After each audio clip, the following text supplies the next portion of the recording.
Does anybody need any supplements? I don't think so. Vitamin D is hard to get from food, and if you're in the absence of, if you're in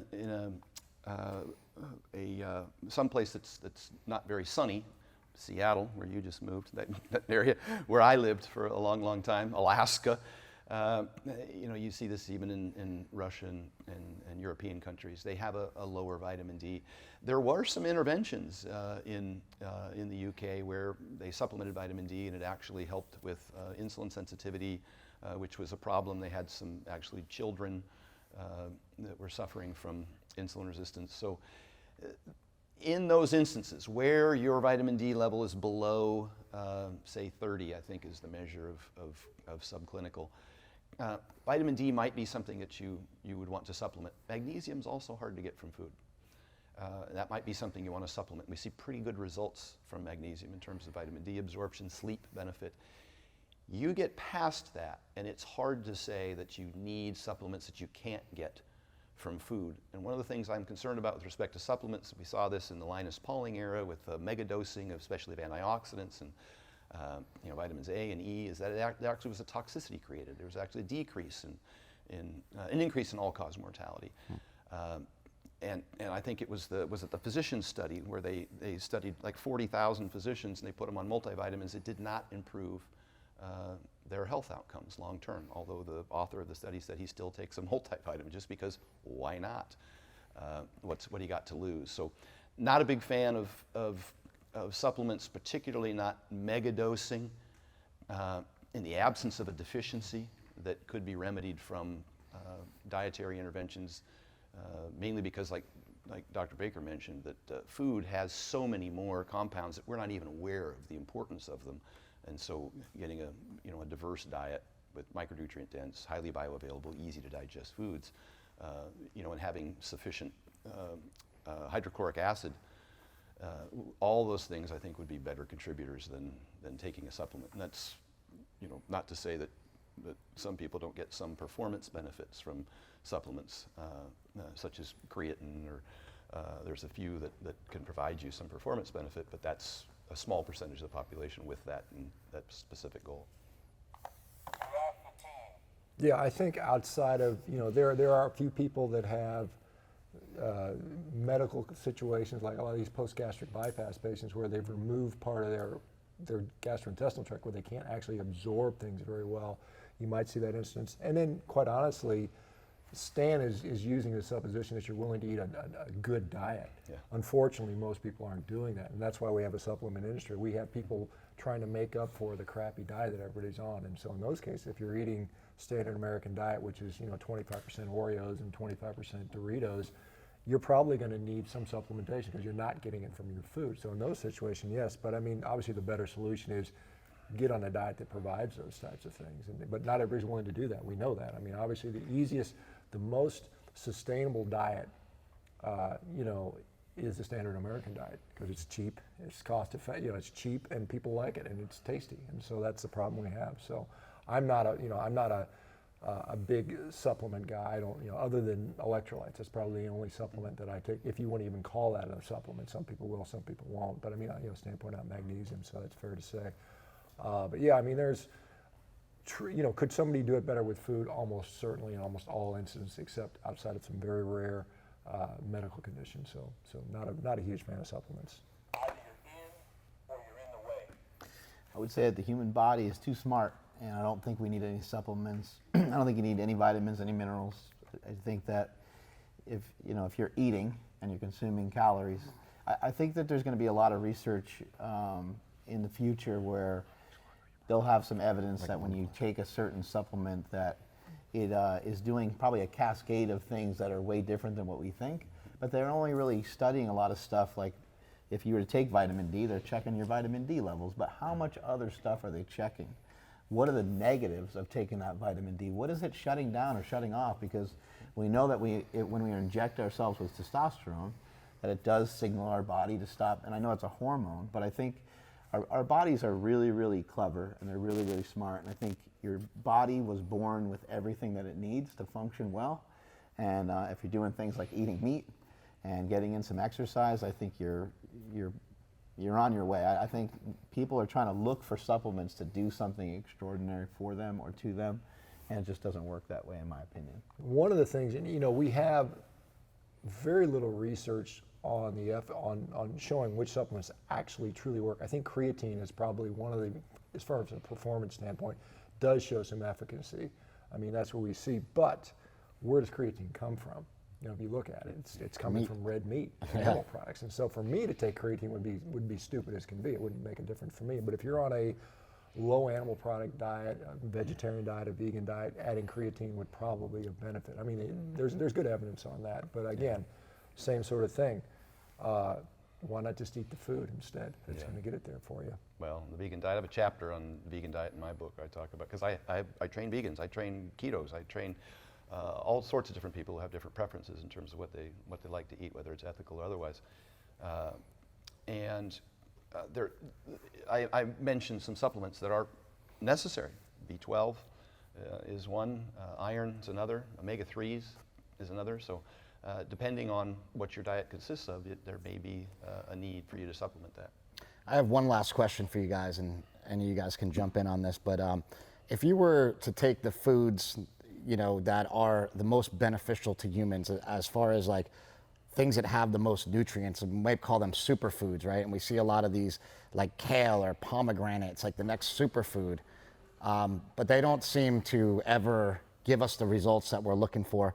If you had to rank a couple of foods, like maybe your top 3 foods that contain the most nutrients and would be the most beneficial to the human being, what would they be? Gotcha.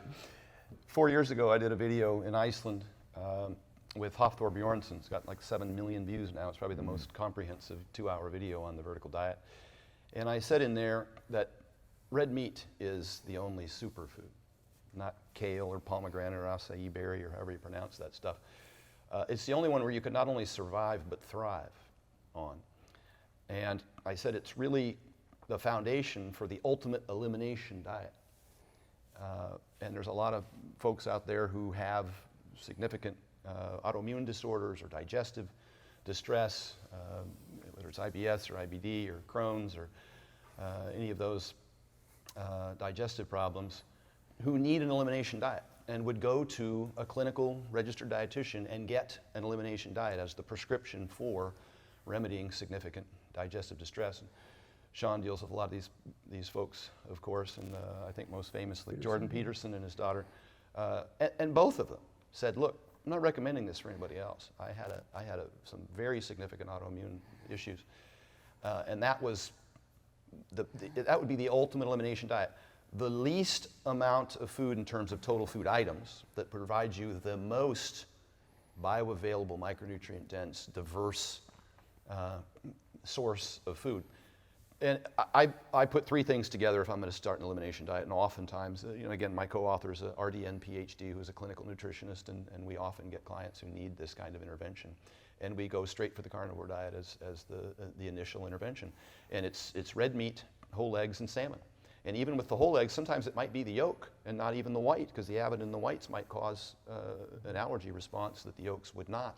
And the salmon just for the omega-3s, because there's 200 times the amount of omega-3 in salmon than there is in beef. But that would be my foundation. That would be the 3 foods I would start with, initially at least, until we could see if we could get some relief from the symptoms and then reintroduce. You guys agree with that, Dr. Baker? Yeah, I mean, in general, I think, some people would say, well, why don't you put liver in there? I mean, liver is rich in micronutrients. It's got a ton of iron, it's got a ton of vitamin E, it's got some vitamin C, and so on. It's very high in protein. And, when I look at, when I'm recommending foods, one, you have to be able to absorb it. And so meat is far better. If like some people say kale has all this stuff, and, I don't think humans even ate kale before about 30 years ago, but it's hard to access. So you have to access the nutrition. And the other thing is you got to be able to put it in your mouth. And I know you've tried with liver, and I don't know what it's not good. I don't like it. I don't eat No, I don't like it either. I mean, as much as the people promote it and talk about how wonderful and great it is, I find it just eating, I can eat a steak and eggs and, it's occasionally some seafood in there, and that's a pretty good foundation. And some people would dairy's got some pros and cons. Dairy, as far as a protein source, dairy is quite a good protein source when you look at, digestibility. If you look at things like PDCAS or the diets, which is a new score, digestibility of indispensable amino acid score, I think is what that stands for. But dairy can have some negatives, and so for a lot of people, they don't tolerate dairy well, or certain forms of dairy. So again, what do I eat every day? I eat steak every single day, literally every meal. I've been doing it for basically 5 years, and sometimes I'll put eggs in there, and sometimes I'll throw some seafood in there. Beyond that, if I'm looking for some plant foods, from a protein standpoint, soy is probably the best protein source on the plant side, although it has some negative problems associated with it. I think, and a lot of people talk about fruit and stuff like that. I think from a palatability standpoint, I'd rather eat, an apple than a carrot, or maybe not a carrot, might not be a good example, or a Brussels sprout or something like that. It's got energy. We still have to get energy. That's part of the deal. You can't just live on protein. So you're either going to get fat or you're going to get carbohydrates, and depending on what your tolerance level is. So I think, the things that Stan described, organ meats, if you care to eat them and you tolerate them and they don't make you gag. And then, I think some fruit is a pretty good close option on that. I think that's where I would start, And we know that Smelly, he would say the Reese's peanut butter cup. Oh, yeah, of course, that too. I'll jump in here and say that after the initial intervention, if it's an elimination diet, and we've got our red meat, our egg yolk initially, and our salmon in there, that the very next thing we introduce is the dairy.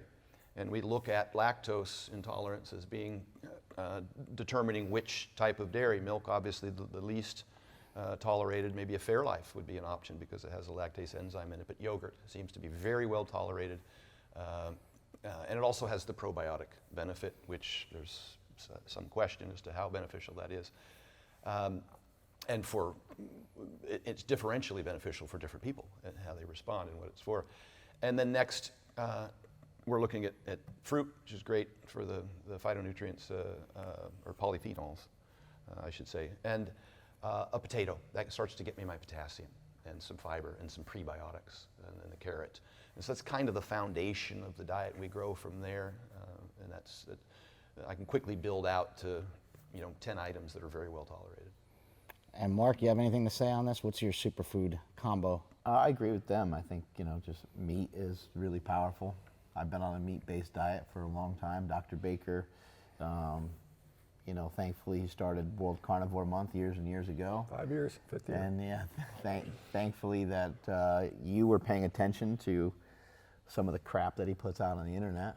And so, when I first tried it, it was actually kind of weird for me to only eat meat, because I was like, oh, this is going to be pretty easy, because I think I already kind of do only eat meat. Then I found out quickly that wasn't true. But I didn't enjoy it the first couple times. I had to do it, and I had to take a little break, and I had to do it again and go back and forth. But anyway, I'm running, 3 or 4 times a week now, 2 or 3 miles a clip, which is not very far. But I've never run before in my life. I actually, when I ran 2 miles, or when I ran 3 miles the other day, it was the first time that I've ever run 3 miles in my life. So I'm able to do all kinds of stuff, and it's primarily off of meat. Occasionally I'll eat a little bit of fruit, maybe some rice, because I do Stan's vertical stuff a lot. I enjoy the convenience of his vertical meals. Freaking fantastic, tastes really good. But yeah, the biggest chunk of my nutrition just comes from meat, and I think that meat can be a superfood for a lot of people.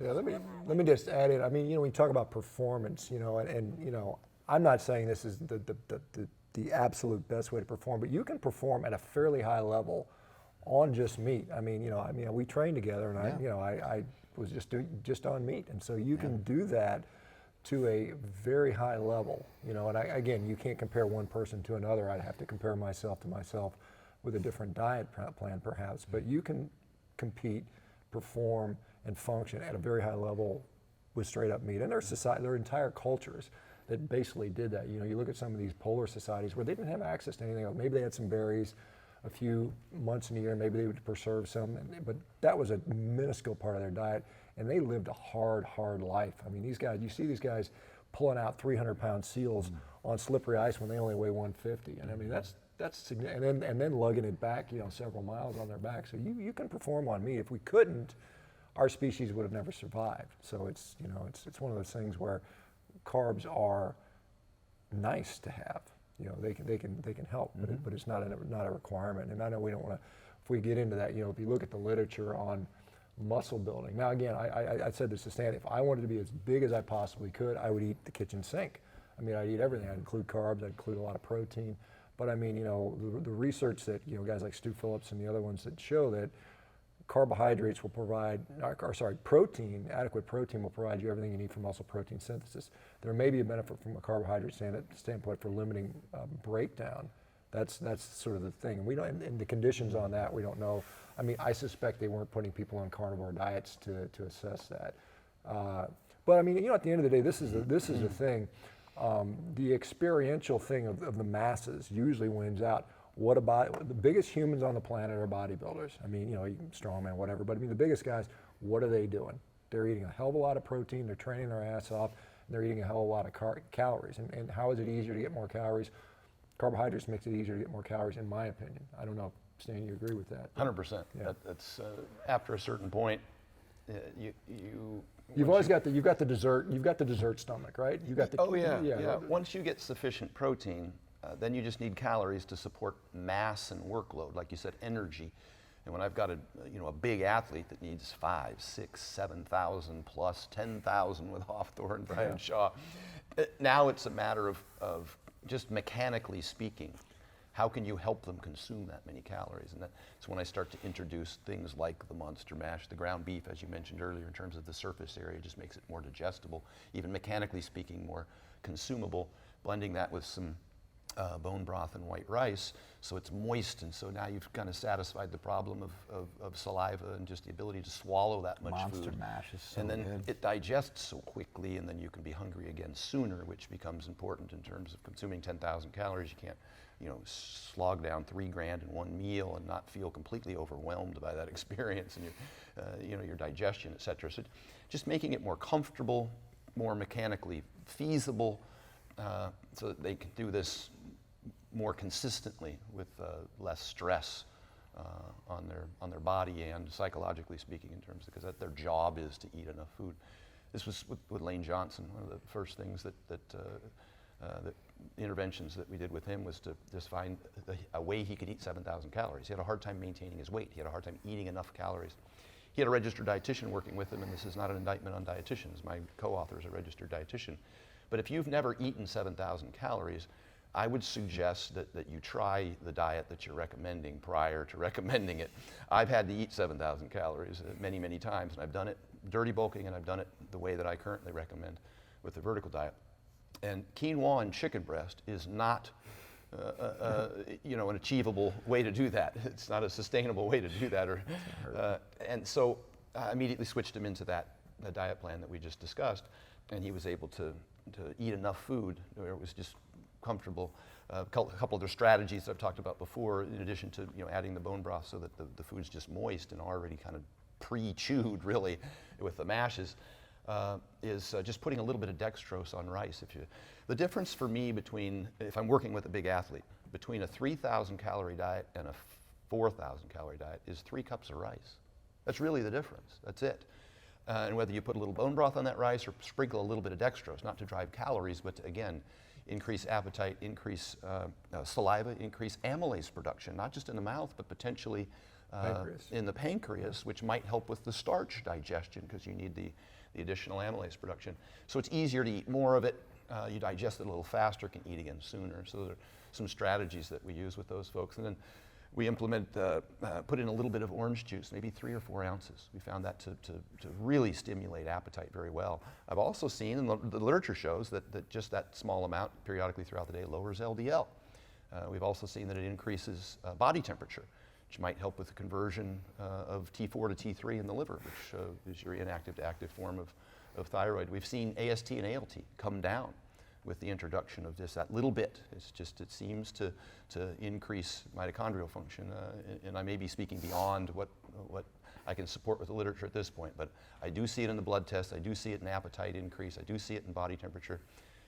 So we introduced just a little bit of orange juice. Now conversely, if I was trying to diet someone and I needed to improve satiety, I would use high satiety foods like oranges and potatoes are at the top of the index, be after protein in terms of satiety benefit. And so those are some strategies that I use differentially for those different athletes, just to pick through some of the foods that I have them eat. Stan obviously has way too much information packed into his head. Yeah, no one cares. He No just one keeps cares going. about any of It's it. like he's going on and on. Like, and if I had to do this, but, What was the original question? I lost track of the original question. Thank you guys for joining us here on the Anabolic Roundtable. In my opinion, these three guys right here are leading the charge for a more jacked and tan America. You guys really need to listen up and listen to the things that these guys are putting out there. Thank you, and we'll see you next time.